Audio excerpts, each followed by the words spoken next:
अगर मैं आपसे बोलूं एक टैटू ऐसा है। Some of the best tattoo artists from around the world gathered in Edmonton over the weekend. More than 450 artists filling the Expo Center.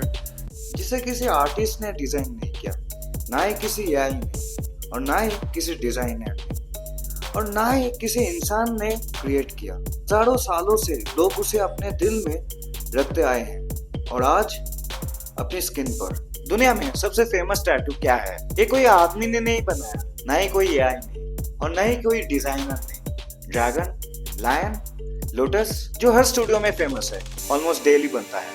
मैं बात कर रहा हूँ ओम टैटू की। लेकिन ओम सिर्फ एक सिंबल नहीं है, एक साउंड है, एक इमोशन है, एक साइकोलॉजिकल एक्सपीरियंस है। पर शॉकिंग बात तो ये है, 90% ऑफ लोगों को पता ही नहीं ओम का असली मीनिंग क्या है। Was quick. Was my second tattoo. It was a flaming Om. What people know about my life is that I'm from a spiritual family. What people don't know is that there's roots to that spirituality within my family. My dad belongs to an Arya Samaji family where havans are done often, mysticism is spoken about often, spirituality as a concept is spoken about often. और इसकी कहानी शुरू होती है जब इंसान ने पहली बार अपने अंदर की आवाज को सुनना शुरू किया, जब इंसान ने अंदर देखना शुरू किया। हजारों साल पहले ना फोन्स थे, ना इंटरनेट, ना ही नोटिफिकेशंस, और शायद इसी वजह से लोग बाहर की दुनिया से ज्यादा अपने अंदर की दुनिया को एक्सप्लोर करते थे। पुराने ऋषि घंटों नहीं, कभी कभी महीनों तक मेडिटेशन करते थे। एक दिन उन्होंने एक चीज नोटिस किया, जब माइंड बिल्कुल शांत हो जाता है तभी एक वाइब्रेशन का एहसास होता है। किसी इंस्ट्रूमेंट का नहीं, किसी इंसान की आवाज नहीं, एक कांस्टेंट वाइब्रेशन। उन्होंने उस एक्सपीरियंस को नाम दिया ओम। ध्यान देना, उन्होंने क्लेम नहीं किया कि ये हमने ओम बनाया।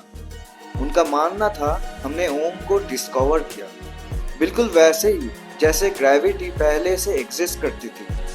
न्यूटन ने सिर्फ उसे समझा। ओम भी उनके लिए एक यूनिवर्सल एक्सपीरियंस था, ना कि एक इन्वेंशन। पर बात आती है एक साउंड का सिंबल कैसे बनना। अब सोचो, अगर तुम किसी वाइब्रेशन को फ्यूचर जनरेशंस तक पहुंचाना चाहते हो तो क्या करोगे? उसे लिखोगे, और वही हुआ। संस्कृत स्कॉलर्स ने धीरे धीरे उस साउंड को रिप्रेजेंट करने के लिए एक सिंबल डेवलप किया। ये ओवरनाइट डिजाइन नहीं था, सदियों से लेके सेंचुरीज तक इवॉल्व हुआ। हर जनरेशंस ने इसे लिखा, रिफाइन किया, और आखिर में एक ऐसा सिंबल बना जो सिर्फ एक साउंड को नहीं, एक फिलोसॉफी को रिप्रेजेंट करता था। इसलिए ओम को देखते ही लोगों को सिर्फ एक कैरेक्टर नहीं दिखते, एक आइडिया दिखता है। और एक इंटरेस्टिंग बात, हजारों साल तक ओम एक टैटू नहीं था, सिर्फ दिल और जुबान पर था। लोग इसे चैंट करते थे, मेडिटेट करते थे।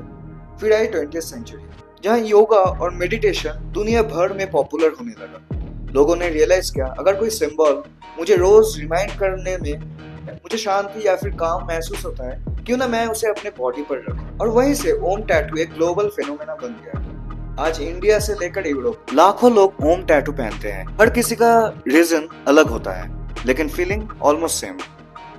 शायद इसीलिए ओम कभी पुराना नहीं होता है। अब ओम को ध्यान से देखो, सिर्फ डिजाइन मत देखो, उसके अंदर का स्टोरी देखो। सबसे नीचे वाली बड़ी कर्व, ये रिप्रेजेंट करती है हमारे normal life, office, college, football. ये वेकिंग स्टेट है। इसके ऊपर वाली कर्व डीप स्लीप, जहाँ सपने भी नहीं आते। बीच वाली कर्व ड्रीम वर्ल्ड, जहाँ दिमाग खुद की मूवी बना लेता है। अब ऊपर देखो, एक छोटा सा डॉट, ये रिप्रेजेंट करता है enlightenment, highest level of consciousness. लेकिन डॉट के नीचे एक हाफ मून जैसा शेप भी है। ये क्यों है? एंशिएंट फिलोसॉफी का हिसाब से हम एनलाइटमेंट तक इसीलिए नहीं पहुंच पाते क्योंकि बीच में होते हैं माया, इल्यूशन, ईगो, डिस्ट्रैक्शन, फियर। मतलब ओम का सिंबल एक्चुअली ह्यूमन माइंड का ब्लूप्रिंट है। अगली बार जब कोई बोले बस ओम टैटू ही तो है, तो उसे बताना ये सिर्फ टैटू नहीं है, एक साउंड है, एक फिलोसॉफी है, एक साइंस ऑफ कॉन्शियसनेस है, और हजारों साल की हिस्ट्री है जो सिर्फ एक सिंबल के अंदर छुपी हुई है। और शायद इसीलिए दुनिया बदल गई, टैटू मशीन्स आ गई, स्टाइल्स चेंज हो गया, लेकिन ओम आज भी उतना ही पावरफुल है। अगर आपको टैटूज के पीछे उसके साइकोलॉजी, उसकी हिस्ट्री और अनटोल्ड स्टोरीज पसंद है तो चैनल को सब्सक्राइब जरूर करना। यहाँ हम सिर्फ टैटूज नहीं, उनके पीछे छुपी कहानियों को डिकोड करते हैं।